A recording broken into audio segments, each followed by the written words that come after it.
Hi friends, welcome to my YouTube channel. ఈరోజు మనం శంకు పువ్వుతో ఎలా టీ చేసుకోవాలి, ఎందుకు చేసుకోవాలి అనే దాని విషయం తెలుసుకుందాం. ఎలా చేయాలో రెసిపీ నేను లాస్ట్లో చెప్తాను. ముందు అసలు ఈ టీ తాగడం వల్ల కలిగే లాభాలు ఏంటో తెలుసుకుందాం. ఈ టీ తాగడం వల్ల మెదడుకి చాలా మంచిది. మీ మానసిక ఉల్లాసానికి ఉపయోగపడుతుంది. ఇది జుట్టు పెరగడానికి, కుదుళ్ళు గట్టిపడడానికి చాలా ఉపయోగపడుతుంది. దీంట్లో యాంటీ ఆక్సిడెంట్స్ చాలా ఎక్కువగా ఉంటాయి. ఇది శరీరంలోని ఇన్ఫ్లమేషన్ని తగ్గిస్తుంది. ఇవే కాకుండా ఈ పువ్వులో ఉండే టెర్నాటిస్ అనే కెమికల్ మన ఫ్యాట్ సెల్లో కొవ్వు పెరగకుండా కంట్రోల్ చేస్తుంది. అంటే మనం లావ్ అవ్వకుండా చేస్తుంది. దీంట్లో ఉండే ఇంకో ముఖ్యమైనది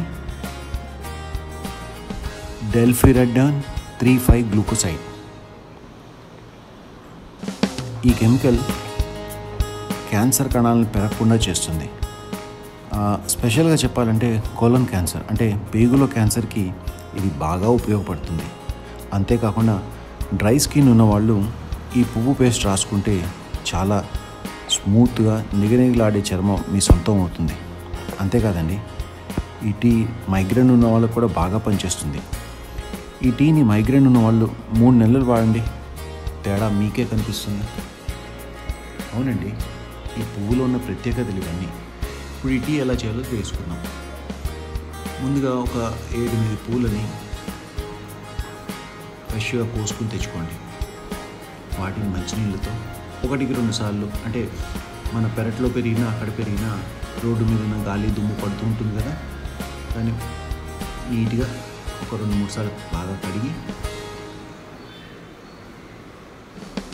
ఒక 300 ml వాటర్ తీసుకుని దాంట్లో ఈ పువ్వులను వేసి స్టవ్ వెలిగించండి. స్టవ్ మీద గిన్నెను పెట్టండి.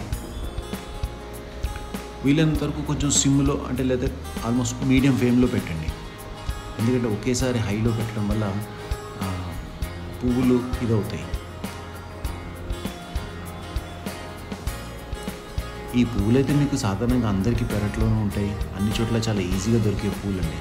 కానీ ఇన్ని రోజులు మనం వీటి గురించి తెలియదు కాబట్టి ఏదో మామూలు పూలే అనుకున్నాం, కేవలం దేవుడికి పెట్టడానికే వాడతారు అనుకుంటున్నాం.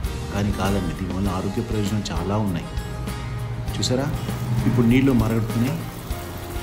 ఇలా కొంచెం బుడగలు వచ్చి నీళ్ళు మరుగుతున్నప్పుడు కరెక్ట్ చూసారా, నీళ్ళ రంగు కూడా మారిపోయింది. ఇప్పుడు దీని మీద ఒక మూత పెట్టి స్టవ్ ఆఫ్ చేయండి. అయిపోయింది. తీసుకుని గ్లాస్లోకి వడగట్టుకోండి.